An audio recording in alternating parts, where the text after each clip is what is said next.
या विदर्भातील म्हणजे बांगलादेशने नागपुरी संत्र्यावर आयात शुल्क जे आयात शुल्क जास्त आकाराने निर्यात मंदावली होती, त्यावेळेस आपण 50% त्यांना सबसिडी देण्याचा निर्णय घेतला होता आणि 2023 मध्ये आपणच घेतलेला तत्काळ तो निर्णय आहे अध्यक्ष महोदय, आपण उपमुख्यमंत्री आणि या सबसिडी जाहीर करताना 169 कोटी रुपये आपण मंजूर केले। त्यामध्ये नंतरच्या कालावधीमध्ये पैसे वितरित झाले, मंजूर आहे।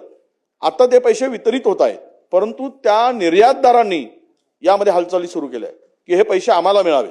आमची विनंती आपल्याला एवढीच आहे की हे निर्यातदाराला न मिळता हे संत्रा उत्पादकांना 169 कोटी मिळावेत अशी आपल्याला या निमित्तानं विनंती आहे। अध्यक्ष महोदय, त्यावेळेस जेव्हा आपण घोषणा केली, घोषणेनंतर आपल्या लक्षात आलं की हा सगळा पैसा निर्यातदार घेतील, म्हणून आपण त्याच्यात तरतूदच अशी केली आहे की तो पैसा शेतकऱ्याला गेला पाहिजे। त्यामुळे आम्ही तो शेतकऱ्याला जाईल असाच प्रयत्न करू।